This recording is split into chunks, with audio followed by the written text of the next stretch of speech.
જે પણ માણસને મનમાં એવો ફાંકો હોય કે હિતેન્દ્ર પીઠડિયાને પાટણની ધરતી પર મારીશું, એ બધા ફાંકા કાઢી નાખે। અમે આખી ગુજરાતની સરકારને ઊંચી નીચી કરનારા માણસો છીએ। તારા જેવા ફૂદાનું ચણું નહીં આવે। અને છેલ્લે આપ સૌ મારા ઘરના પરિવારના લોકો ઉપસ્થિત છો ત્યારે, મારી બહેનો, માતાઓ, વડીલો અને યુવાન મિત્રો બધા બેઠા છો ત્યારે, કોઈ પણ રાજકીય પક્ષનો માણસ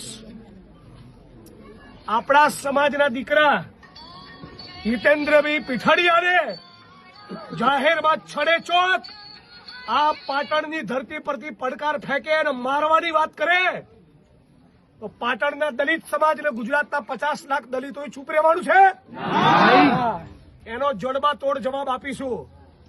અને હું જે દિવસે આહવાન કરું એ દિવસે બધા મોટી સંખ્યામાં બહાર આવવાનું છે। મારી પાર્ટીનો હોય, સામેવાળી પાર્ટીનો હોય કે ત્રીજી કોઈ પાર્ટીનો હોય, આત્મસન્માનના મુદ્દે અમે કોઈ દિવસ સમાધાન કરતા નથી। અને કોઈના મનમાં ફાંકો હોય ને તો તમારે આ જેવી 1400નો ફાંકો કાઢવા જિગ્નેશ મેવાણીનો જન્મ થયો છે, યાદ રાખજો।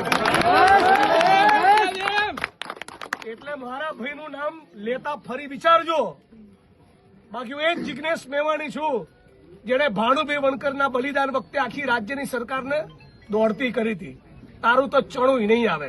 મહાન પુરુષના કાર્યક્રમના પ્રસંગે આવી અને સૌથી પહેલા તો આવા રાજકીય નિવેદનો કરવા, બફાટ કરવો યોગ્ય એટલા માટે નથી કે ઘણા બધા ભારતીય જનતા પાર્ટીના પણ ઘણા બધા નેતાઓ આવેલા, અન્ય પક્ષના પણ કોઈ વ્યક્તિએ આવા નિવેદનો કર્યા નથી।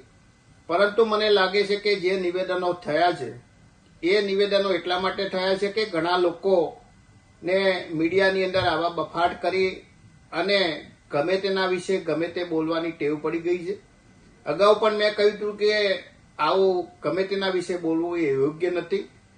અને 5 દિવસથી સોશિયલ મીડિયાથી પોતાનો વિડીયો જાહેર કરી અને એવું કહેવા માંગતા હતા કે હું આવું છું પાટણની અંદર, તમે બધા હજારોની સંખ્યાની અંદર હાજર રહેજો। પરંતુ માત્ર 5 કે 25 જે લાગતા વળગતા લોકો હતા એવા લોકો હાજર રહ્યા હોય અને પોતાની જાતને જે લોકો માસ લીડર ગણાવે છે એમના કાર્યક્રમની અંદર 5-25 લોકો હાજર હોય એટલે આવા લોકો એ માનસિક ઘણીવાર હતાશ થઈ જતા હોય છે।